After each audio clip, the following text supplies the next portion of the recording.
Community সেন্টারে রাজ সবার সামনে অধরার বুকের উপর থেকে শাড়ির আঁচলটা একটানে সরিয়ে ফেলে।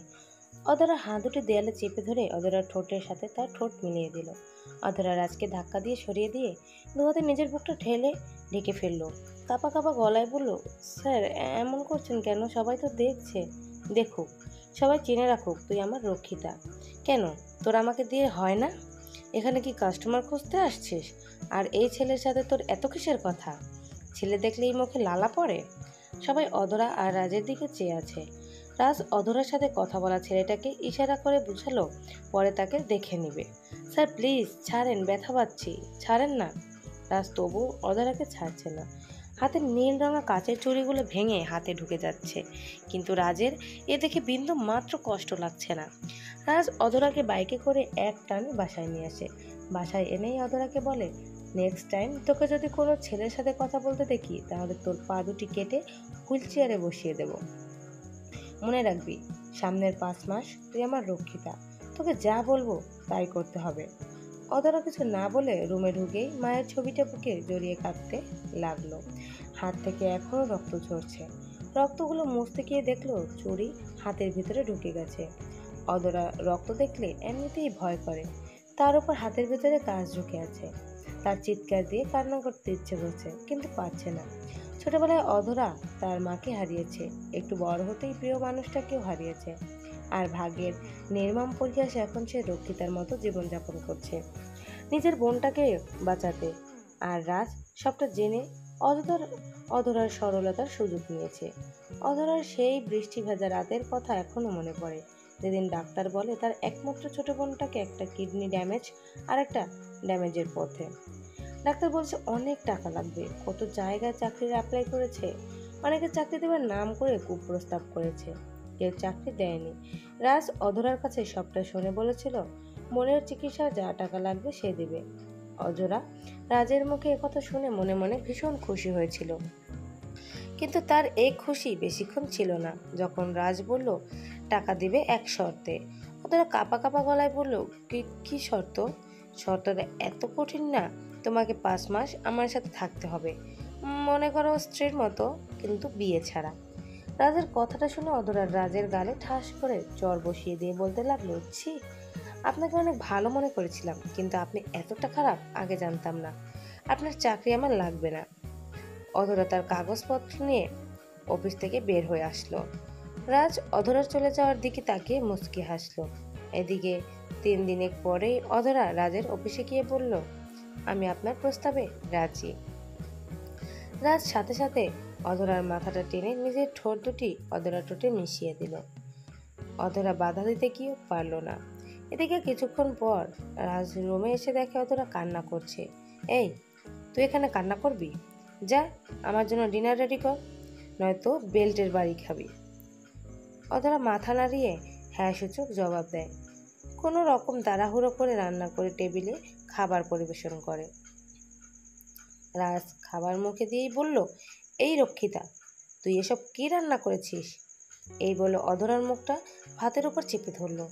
ভাইয়া ছাড়েন, আমার লাগতেছে, প্লিজ ছেড়ে দেন। এই কি রান্না করছিস? এসব তো কুকুরেও খায় না। আজকে রাতে তো খাবার বন্ধ। পার্টিতে নিজের চেহারা দেখাতে যাস, তাই না? আমি তো আপনাকে বলেই গিয়েছিলাম আমার বন্ধুর বিয়েতে যাচ্ছি, আর ওই ছেলেটা ক্লাসমেট ছিল। এই, তুই চুপ করবি? তোর নাটক আর শুনতে ইচ্ছে করছে না। আজ রাতে তোর খাওয়া বন্ধ। অধরা আর কিছু বলে না, ওয়াশরুমে গিয়ে মুখটা ধুয়ে শুয়ে পড়ে। এদিকে কিছুক্ষণ পর দরজায় নক করে রাজ। অধরা দরজা খুলে দিতেই রাজ একটা নীল রঙা শাড়ি অধরার দিকে ছুড়ে দিয়ে বলে, এটা পরে নাও, আজ রাতে তোমার সাথে বিয়ে ছাড়া ফুলসজ্জা হবে।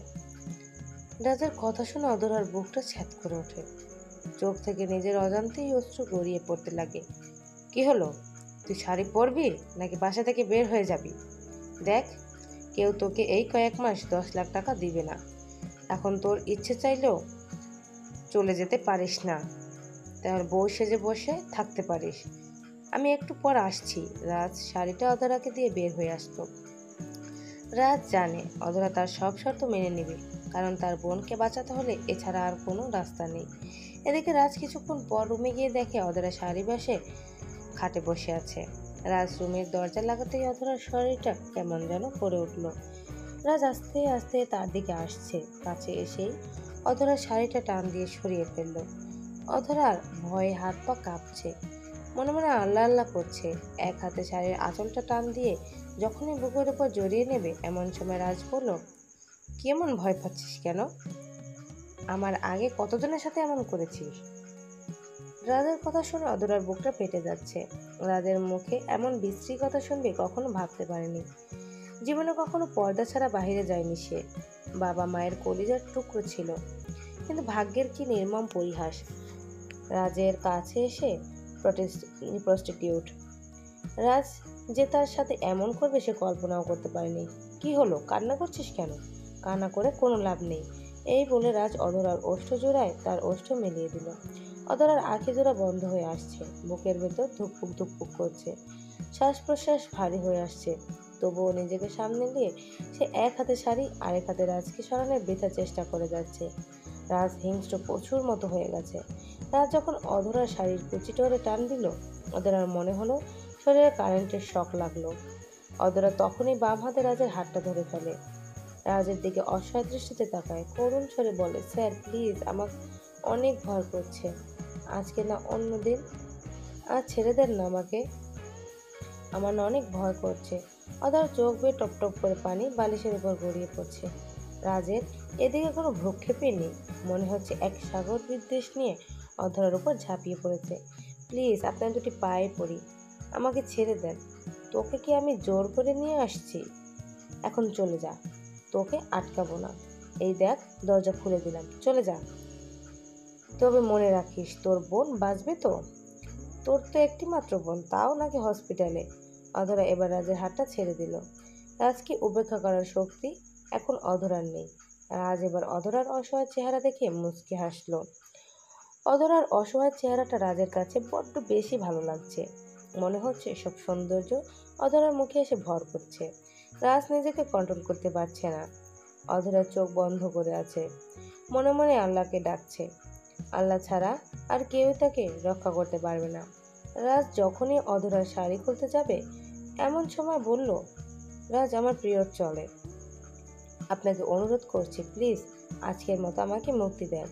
রাজ অধরার কথা শুনে তার উপর থেকে উঠে পড়ল আর রুম থেকে বেরিয়ে গেল। রাত চলে গেলেই অধরা কয়েক গ্লাস পানি খেয়ে নিল। ভয়ে তার গলাটা শুকিয়ে গিয়েছিল। রাতে আর অধরার ঘুম হলো না। সারা রাত এটা ওটা ভেবেই পার করে দিল। অধরা কোনো ক্রমে বিশ্বাস হচ্ছে না রাজ এতটা নিচে নেমে গেছে। সে তো এমন ছিল না, কেন তার প্রতি এত অবিচার? এদিকে পরের দিন অধরা কিচেনে রান্না করছে। এমন সময় কে যেন বারবার দরজায় নক করছে। অধরা দরজা খুলতেই দেখে একটা মেয়ে জিন্স প্যান্ট পরনে, শার্ট পায়ে কেটস পরে দাঁড়িয়ে আছে। তার পিছনে মোটামুটি বয়স্কের একটা মহিলা দাঁড়িয়ে আছে। আসসালামু আলাইকুম, আপনারা কে? অধরা সালাম দিয়ে জানতে চাইল। মেয়েটা সালামের উত্তর না দিয়ে বলল, এই মেয়ে, কে তুমি? এই বাড়িতে কেন? এই বাড়ির বউ? তুমি কে আগে বলো। অধরার মুখে বউয়ের কথা শুনে মেয়েটা অনেকটা শক খেলো। না, এ হতে পারে না, মা দেখো এই মেয়েটা কি বলছে। এ মেয়ে কি সব আবোল তাবোল বলছো? তুমি কে বলো? কেন আবার আমি এই বাড়ির বউ? হঠাৎ পিছন থেকে রাজ বলল, কে এসেছে? অধরা কিছু বলল না। রাজ দরজার দিকে তাকাতেই চমকে গেল। খালামণি, ত্রিজামণি, তোরা একটাবার ফোন করে তো আসতে পারতি। রাজ, তুমি কোনো কথা বলবে না, আর আগে বলো এই মেয়েকে আমাকে না জানিয়ে তুমি বিয়ে করে নিলে? করতে পারলে এটা? তুমি একটা প্রতারক। ত্রিজামণি, কি বলছো এসব? কক্সবাজার বেড়াতে গিয়ে কি মাথাটা নষ্ট করে আসলে? আরে এই মেয়েই তো দরজা খুলে বললো সে তোমার বউ। আরে বউ না, বাড়িতে কাজের মেয়ে নেই, তাই ভাবলাম একটা কাজের মেয়ে রেখে দেই। তোমরা বাহিরে কেন? খালামণি ভেতরে আসো। ত্রিজামিনী ঘরে ঢুকতে সময় অধরার পায়ে পাড়া দিয়ে বলল, সরি কাজের বুয়া। অধরা কিছু বলল না, শুধু রাজের দিকে তাকালো। এদিকে রুমে এসেই ত্রিজামিনীকে ওর মা রাহেলা বলল, ত্রিজামিনী, মেয়েটার হাব্বা ভালো মনে হচ্ছে না, এটাকে বাড়ি থেকে তাড়াতে হবে। আরে মা, চিন্তা করো কেন, এটাকে তাড়াতে আমার ওয়ান্টুর ব্যাপার। রাজ এদিকে খুঁজতে খুঁজতে অধরাকে কিচেনে পায়। অধরাকে দেখেই বলল, এই, রান্না কি শেষ? শেষ। তাহলে শোন, এনে বাজারের লিস্ট, কাঁচা বাজারগুলো নিয়ে আসবি। অধরা রাজকে কি বলবে বুঝতে পারছে না, মাথা নিচু করে দাঁড়িয়ে আছে। এই, কি হলো, কথা বলছিস নি? এই নে লিস্ট, এই নে টাকা। আর শোন, ওদিনের মতো বাজারে গিয়ে আবার কাস্টমার খুঁজিস না। অধরা রাজের হাত থেকে বাজারের লিস্ট নিয়ে বেরিয়ে গেল বাজারের উদ্দেশ্যে। বাজার করে যখন বাসায় ফিরবে এমন সময় রাস্তার দোকানের পাশে দাঁড়ানো কয়েকটা ছেলে অধরাকে বাজে কথা বলছিল। রাজ দোকানে বসেই চা খাচ্ছিল, তবুও কিছু বলল না। একটা ছেলে তো সরাসরি পথ আটকে বলল, কিরে লালো না, আগে তো দেখিনি, আর কি করছো? এত সুন্দরী শরীরটাকে কষ্ট দিচ্ছ? দাও দাও, তোমার বাজারগুলো আমাকে দাও, বিনিময়ে তুমি আমাকে একটু আলাদা সময় দিলেই হবে। অধরা এবার চুপ থাকতে পারল না, কষে একটা থাপ্পড় বসিয়ে দিল। থাপ্পড় দেওয়ার পরপরই ছেলেটা অধরার হাতটা ধরে ফেলল। অধরার চেষ্টা করে ছাড়াতে পারছে না। এমন সময় একটা ছেলে বাইকে করে এসে অধরার সামনে এসে দাঁড়ায়। ছেলেটা বাইকওয়ালা ছেলেটাকে দেখে দৌড়ে পালায়। অধরা বাজার নিয়ে বাসায় এসে পড়ে। সন্ধ্যাবেলা রাজ বাসায় এসে বলল, সৃজামিনী, আজ বাসায় পার্টি হবে, আমার বন্ধু বান্ধব আসবে। আর এই যে তুই, যা যা যা রান্না করতে বলছি সব রান্না করবি। এদিকে অধরা আগে কোনোদিন রান্না করেনি, এখানে এসে রান্না করতে হচ্ছে। আজ রান্না করতে গিয়ে গরম তেলে ছিটা হাতে এসে লাগে, সাথে সাথেই ফুসকা পড়ে যায়। তবুও কাউকে কিছু বলে না। সন্ধ্যাবেলায় রাজের সব বন্ধু এসে যায়, সবাই যে যার মতো ড্রিঙ্কস নিচ্ছে। সৃজামিনী ডান্স করছে রাজের সাথে। অধরাকে দরজায় দাঁড়িয়ে থাকতে দেখেই রাজের এক বন্ধু রিফাত বলল, oh baby, you are so hot, please join the dance partner. কথাটা বলেই অধরার হাতটা ধরে। অধরার সাথে সাথে রিফাতের গালে চর বসিয়ে দেয়। সারা বাড়ি মুহূর্তে নিস্তব্ধ হয়ে যায়। রাজ এসে অধরাকে বলে, কি হয়েছে? ডান্সেই তো দিতে চেয়েছে, বেড শেয়ার করতে তো বলে নাই। রাজ, ছি, আপনি একটা অমানুষ, এসব বলতে মুখে আটকায় না। আপনার সম্পূর্ণ অধিকার আছে আমার উপর, তাই বলে আপনার বন্ধুরা যা বলবে তাই করতে হবে? আপনি আপনার সাথে চুক্তি করেছি। চুপ কর, এসব বলতে লজ্জা করে না? রিফাত, তুই একে রুমে নিয়ে যেত, যা ইচ্ছে কর, দেখি দেমাগ কত। অধরার বুকের ভেতরটা ফেটে যাচ্ছে। রাজ কেমন এমন করে তার সাথে? নিজের বন্ধুদের সাথে আমাকে বেড়ে পাঠাতে তার বিবেকে একটুও বাধে না? হীনমনস্ক মানুষ হয় কিভাবে? রিফাত রাজের কথা শুনে মুচকি হাসি দিয়ে বলে, দোস্ত, কে রে মেয়েটা? একদম ফুলকলি। আরে কে আর, আমাদের বাসার কাজের মেয়ে। কি বলিস তুই? এত সুন্দর কাজের মেয়ে তোর বাসায়? আগে বলবি না? বেড়াতে আসতাম, সাথে একটু মজা মস্তিও করে আসতাম। আচ্ছা বাদ দে। এই বেবি, দেখছো, একেই বলে বন্ধুত্ব। আসো বেবি, আমরা আলাদাভাবে সময়টাকে এনজয় করি। দোস্ত, তাহলে তোর পাখিকে বুলি শেখা। কথাটা বলে দুজনের সামনে থেকে চলে গেল। সৃজামিনী অধরার দিকে তাকিয়ে ইশারা করে বলল, বাড়ির বউ নাকি? এটাই কি বউ? এবার যাও তুমি তোমার বরের সাথে। অধরা মাথার চুল ছিঁড়তে ইচ্ছে করছে। ছোটবেলা থেকেই অনেকটা জেদি, কিন্তু এখানে তার রাগ, অভিমান, জেদ সব কিছুকেই মাটি চাপা দিতে হচ্ছে। নিজের প্রিয় মানুষটাকে বাঁচাতে এছাড়া আর কোনো উপায় নেই। কি হলো বেবি, আসো তো। রিফাতের কথা শুনে অধরার মনে হচ্ছে তাকে খুন করতে। মানুষ এত খারাপ হয় কিভাবে? অধরা দাঁতে কামড় দিয়ে রাগটাকে সংবরণ করলো। রিফাতকে চোখ মেরে বলল, baby, you are so sweet, তুমি একটু ওয়েট করো, আমি আসছি। অধরা একটু পরে রিফাতকে নিয়ে রুমে নিয়ে অধরায় দরজা লাগিয়ে দিল। রিফাত ভাবতেই পারছে না পাখি তার নাকালের ভেতর, সে এনজয় করবে। অধরা দিকে তাকিয়ে সে চোখ ফেরাতে পারছে না। কি হলো, দেরি সহ্য হচ্ছে না বাবু? এই নাও, দুধটুকু খেয়ে নাও, শক্তি আসবে শরীরে। এই বলে রিফাতের মুখের সামনে দুধের গ্লাস ধরল। রিফাতের কাছে মনে হচ্ছে মেঘনা চাইতে বৃষ্টি পেয়ে গেছে সে। রিফাত অধরার চোখের দিকে তাকিয়ে একসাথে দুধটুকু খেয়ে নিল। অধরা রিফাতের সামনে দাঁড়িয়ে তার ঠোঁট কামড়াচ্ছে। রিফাত অধরাকে এভাবে দেখে নিজেকে কন্ট্রোল করতে পারছে না। রিফাতের মনে হচ্ছে সে পাগল হয়ে যাবে। বেবি, দূরে থেকো না, কাছে আসো। আসছি তো বাবু, তোমার একটু তর্স হয় না? আসছি তো। এই বলে ঠোঁটে আবারও কামড় দিয়ে আস্তে আস্তে রিফাতের দিকে আসতে লাগলো। রিফাতের কাছে সবকিছু যেন ঝাপসা লাগছে, চোখ দুটি বন্ধ হয়ে আসছে। তাই অধরাকে বলল,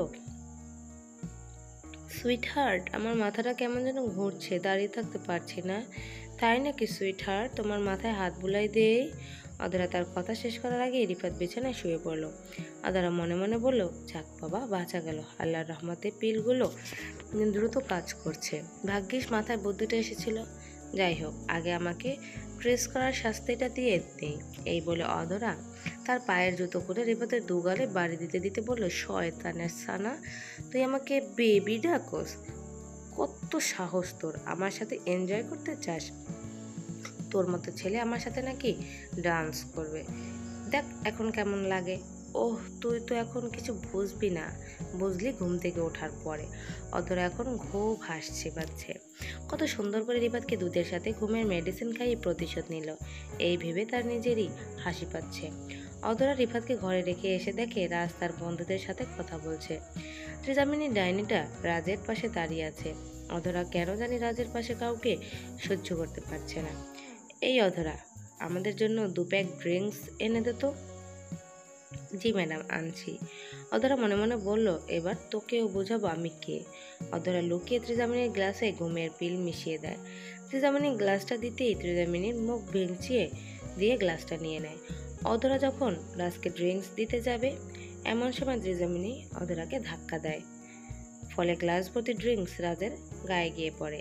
এই ছোট লোক, ঠিকমতো গ্লাসটাও দিতে শিখিসনি? এই বলে অধরার গালে ঠাস করে চর বসিয়ে দেয় রাজ। সরি, আমি দেখতে পারিনি। এখন ন্যাকামি হচ্ছে তাই না? রাজ, এই মেয়েটা ইচ্ছে করে তোমার গায়ে ড্রিঙ্কস ফেলে দিয়েছে। আপনি দেখেছেন আমি ফেলেছি ইচ্ছে করে? রাজ, দেখেছো মুখে মুখে কিভাবে তর্ক করে? এই বলে ত্রিজামিনী অধরার গালে চর বসিয়ে দেয় আর চোখ ইশারা দিয়ে বলে, দেখ কেমন লাগে।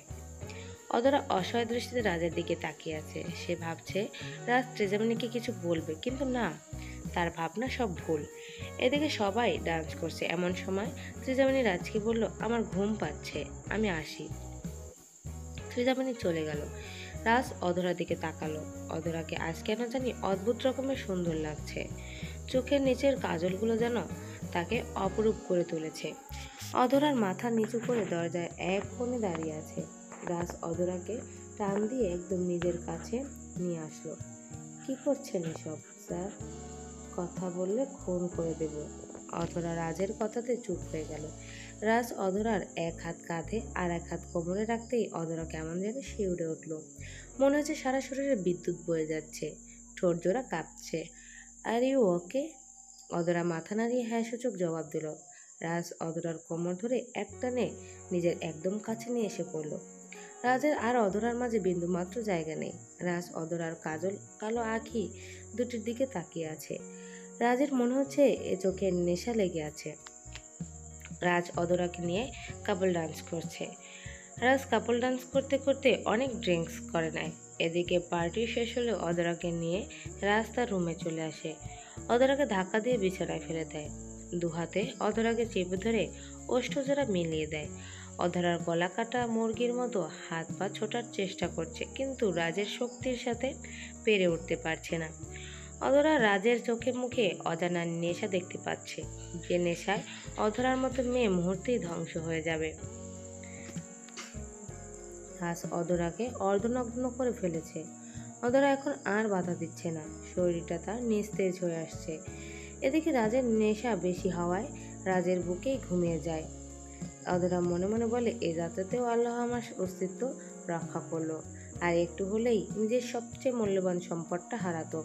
হঠাৎ খেয়াল করলো চাঁদের আলোয় জানালার কাচ ভেদ করে রাজের মুখের উপর পড়েছে। ঘুমন্ত রাজকে ছোট্ট শিশুর মতো নিষ্পাপ মনে হচ্ছে এই নিষ্পাপ চেহারার দিকে তাকিয়ে 1000 বছর কাটিয়ে দেওয়া যাবে। অনিচ্ছা সত্ত্বেও কেন জানি রাজকে বুকের উপর থেকে সরাতে পারছে না। মনে হচ্ছে থাকুক না এভাবে। অধরা আর রাজকে বুকের উপর থেকে সরালো না, বরং তার হাতটা রাজের মাথায় রেখে ছোট্ট বাচ্চাকে যেমন ঘুম পাড়িয়ে দেয় সেরকম করে হাত বুলাতে বুলাতে সেও ঘুমের রাজ্যে হারিয়ে গেল। সকালবেলা ত্রিজামিনী রাজের রুমের দরজা খোলা দেখেই রাজের রুমে ঢুকলো। রাজের রুমে গিয়ে দেখে অধরা রাজকে জড়িয়ে ধরে ঘুমিয়ে আছে। অধরাকে এভাবে দেখে ত্রিজামিনীর মাথায় রক্ত উঠে যায়। সাথে সাথেই অধরার চুলের মুঠি ধরে বলে, তোর কত বড় সাহস! ছোট লোকের বাচ্চা, আমার রাজকে বুকে নিয়ে ঘুমাস? সকালবেলা তেজামিনী রাজের রুমে দরজা খোলা দেখেই রাজের রুমে ঢুকলো। রাজের রুমে গিয়ে দেখে অধরা রাজকে জড়িয়ে ধরে ঘুমিয়ে আছে। অধরাকে এভাবে দেখে তেজামিনীর মাথায় রক্ত উঠে যায়। সাথে সাথেই অধরার চুলের মুঠি ধরে বললে, তোর কত বড় সাহস, ছোট লোকের বাচ্চা, আমার রাজকে বুকে নিয়ে ঘুমাস। অধরার চুলে টান লাগতে ঘুম ভেঙে যায় তার। ঘুম ভাঙতেই দেখে তেজামিনী অগ্নিমূর্তি হয়ে দাঁড়িয়ে আছে। মনে হচ্ছে তেজামিনীর চোখ থেকে আগুন বের হচ্ছে। অধরা অসহায় দৃষ্টিতে তেজামিনীর দিকে তাকায়। এই, এভাবে তাকিয়ে থাকবি? তুই বাড়ির কাজের মেয়ের মতো থাকবি, তা না করে ছি ছি, এসব করতে লজ্জা করে না? এখানে না করে হোটেলে সময় দিতে পারিস তো। ও, বুঝেছি, আজকে পটিয়ে তার সম্পত্তি নেওয়ার ধান্দা। তোদের মতো থার্ড ক্লাস মেয়েদের চেনা আছে। তুই মনে করিস রাজ তোর এই চেহারা দেখে প্রেমে পড়ে যাবে? কখনোই না। ম্যাডাম, এসব কি বলছেন? প্লিজ এভাবে বলবেন না। আমার চরিত্র নিয়ে প্লিজ কথা বলবেন না। বাহ বাহ বাহ বাবা, কি আমার সতী সাধী! সারা রাত একটা ছেলেকে জড়িয়ে ধরে ঘুমায়। রাতে কি করেছে না করেছে আল্লাহই জানে। আমি কিছু করিনি। রাজের রাতে আমাকে জোর করে এই রুমে নিয়ে আসছে। তারপর আর আমার কিছু মনে নেই। ত্রিজামিনীর চিল্লাচিল্লিতে রাজের ঘুম ভেঙে যায়। ঘুম ভাঙতেই ত্রিজামিনীকে বলল, কি হয়েছে এখানে? কি হয়েছে মানে? তুমি এই কাজের মেয়েকে নিয়ে রাত কাটিয়ে বলছো কি হয়েছে? হোয়াট? এসব কি? আমি কেন এই কাজের মেয়ের সাথে থাকবো? কি বলছো এসব? কাল রাতে পার্টি শেষ করে আমি আর দরজা বন্ধ করিনি, শুয়ে পড়ছি। অধরা রাজের মুখে এমন কথা শুনবে বিশ্বাস করতে পারছে না। কাল রাতে রাজই তো জোর করে তার সাথে অসভ্যতামি করছে। এই মেয়ে, আমার রুমে এসেছিলে কেন? ছেলে দেখে নিজেকে কন্ট্রোল করতে পারিস না? তোর মা বাবা কি সুশিক্ষাটাও দিতে পারেনি? রাজের কথা শুনে অধরা আর নিজের চোখের পানি ধরে রাখতে পারছে না। টপ টপ করে পানি পড়ছে। অধরা জানে না তার কান্নার সমাপ্তি কোন দিন হবে। সে 12 বছর বয়স থেকে কাঁদছে। বুকের কষ্টটা না পারছে কাউকে দেখাতে, আর না পারছে কষ্টটাকে মেনে নিতে। বুকের ভিতর কষ্টটা কুড়ে কুড়ে খাচ্ছে তাকে। এই ছোট লোকের বাচ্চা, ন্যাকা কান্না বন্ধ করবি? বল, রাজের রুমে কেন এসেছিলি? বিশেষ করে ম্যাডাম, আমি আসিনি। রাজ আমাকে কাল রাতে জোর করে নিয়ে আসছে। এমন সময় তেজামিনীর খেয়াল করলো রাজের গলায় শার্টে লিপস্টিকের দাগ। তার আর বুঝতে বাকি রইল না ভেতরে কি হয়েছে। ঠাস ঠাস করে অধরা গালে চর বসিয়ে দিয়ে বলল, সারা রাত নিজের দেহের চাহিদা মিটিয়ে এখন বলছিস আমাকে জোর করে নিয়ে এসেছে? বিশেষ করেন ম্যাডাম, আপনি যা ভাবছেন তা কিছুই হয়নি। বাহ, রাজের শার্টে গলায় লিপস্টিকের দাগ থাকার পরও আমি তোর কথা কীভাবে বিশ্বাস করবো? তোকে মন যাচ্ছে খুন করে ফেলি। তুই আমার সামনে থেকে যা। অধরা রাজের দিকে অসহায় দৃষ্টিতে তাকিয়ে আছে, কিন্তু রাজ তেজামিনীকে কিছু বলল না। অধরার চোখে পানি মুছতে মুছতে বের হয়ে গেল। এদিকে অধরা রুম থেকে বের হতে তেজামিনী দরজা লাগাই দেয়। দরজা কেন লাগালে তেজামিনী? কেন লাগিয়েছে বুঝো না? রাতে চাকরানির সাথে যা যা করেছো তা আমার সাথে করবা। আমি কি দেখতে অসুন্দর নাকি? কথাটা বলে ত্রিজামিনী শাড়ি খুলতে লাগলো। রাজ বুঝতে পারলো এখানে অঘটন ঘটতে চলেছে। গজবের এলাকা থাকা যাবে না। রাজ ত্রিজামিনীর পাশ কাটিয়ে দরজা খুলতে যাবে, এমন সময় ত্রিজামিনী রাজের হাতটা ধরে ফেলে। কি করছো এসব? খালামণি জানতে পারলে কি হবে ভাবতে পারছো? তুমিও না, কি হবে আবার? বিয়ে দিয়ে দেবে। ছাড়ো বলছি, যেতে দাও। অফিস যেতে হবে আবার। আজ তোমার কোনো অফিস নেই। এই বলে ত্রিজামিনী রাজকে ধাক্কা দিয়ে খাটে ফেলে দেয়। এই, কি করছো এসব?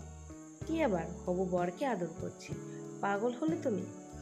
আমি পাগল না, পাগলি। তবে সেটা শুধু তোমার জন্য। এখন কিন্তু বেশি হচ্ছে। কেন বোঝো না? তোমাকে ভালোবাসি। কতদিন বলবো তোমাকে ভালোবাসি? আমি কি দেখতে খারাপ নাকি বলো? কথাটা বলে ত্রিজামিনী রাজকে যখন কিস করতে যাবে, এমন সময় রাজ ত্রিজামিনীর গালে ঠাস করে চর বসিয়ে দিয়ে বলল, ত্রিজামিনী, ভবিষ্যতে যদি এমন কিছু করতে আসো পরিণাম এমনই হবে। আর মনে রাখো, আমি কাউকে ভালোবাসতে পারবো না। কথাটা বলে রুম থেকে বের হয়ে যায়। এদিকে অধরা রুমে গিয়ে কান্না করতে লাগে। রাজ ফ্রেশ হতে যাওয়ার সময় অধরা রুম থেকে কান্নার শব্দ শুনতে পেয়ে বলল, 1 ঘন্টার মাঝে আমি যেন আবার খাবার পাই, না পেলে আমার প্যান্টের বেল্ট কারো গায়ে আছড়ে পড়বে। অধরা রাজের কথা শুনে চোখ মুছতে মুছতে রান্নাঘরে চলে যায়। রান্না বসিয়ে অধরা রাতের কথা চিন্তা করতে লাগে। প্রতিটা রাত তার জন্য এক একটা দুঃস্বপ্ন। কবে এ থেকে মুক্তি পাবে? অধরা হঠাৎ ফোন বেজে ওঠে। ফোন রিসিভ করতেই ওপাশ থেকে কান্না ভেজা কণ্ঠে বলে ওঠে, আপু তুমি কেমন আছো? হ্যাঁ, ইস্যু ভালো আছি, তুই কেমন আছিস? হ্যাঁ আপু, ভালো আছি। তোমাকে না খুব দেখতে ইচ্ছে করছে, তুমি কাল আমার সাথে দেখা করতে পারবে? অধরা কোনো কথা বলে না, কারণ রাজ তাকে যেতে দেবে না। কি হলো আপু, বলছো না কেন? দেখা করবে কি না? ল আচ্ছা ইসু, আমি রাতে বলবো তোর সাথে কার দেখা করতে পারবো কিনা। এখন রাখি, অনেক বড় অফিসে জব করি তো, এখনই স্যার এসে পড়বে। এই বলে ফোনটা কেটে দিয়ে ফুপিয়ে কাঁদতে লাগে অধরা। এদিকে কখন যে গ্যাসের চুলা থেকে তার শাড়িতে আগুন লেগেছে সে বুঝতেই পারে না। রাজ ফ্রেশ হয়ে আসার সময় কিচেনের দিকে তাকাতেই দেখে অধরার শাড়িতে আগুন। রাজ কিছু না বলেই অধরাকে এসে জড়িয়ে ধরে শুয়ে দু তিনটা গড়াগড়ি দিয়ে রাজ অধরার বুকের উপর শুয়ে থাকে। ঘটনাটা আকস্মিকতার কারণে অধরা কিছুই বুঝতে পারে না। রাজ অধরার ঘাড়ের কাছে মুখ নিতেই অধরা চোখ বন্ধ করে ফেলে। কেন জানি রাজকে সরাতে মন চায় না তার। হঠাৎ রাজ অধরার উপর থেকে উঠে পড়ে। অধরা নিচে থেকে উঠে রাজকে বলে, আপনি এমন করলেন কেন? রাতে এত কিছু করে মন ভরে না, আবার দিনেও? কাঁদো কাঁদো গলায় অধরার কথা শেষ না হতেই অধরা বুঝতে পারে তার গালে থাপ্পড় পড়েছে। কেন থাপ্পড় দিল বুঝতে পারছে না। অধরার মনে হচ্ছে রাজের হাতে থাপ্পড় খেতে খেতেই যেন মারা যাবে সে। আপনি আমাকে মারলেন কেন? মারবো না, কি করব? তুই আমাকে জেলের ভাত খাওয়াবি? কোন নাগরের কথা চিন্তা করে কান্না করছিস? শাড়িতে আগুন লাগে সে খেয়াল থাকে না?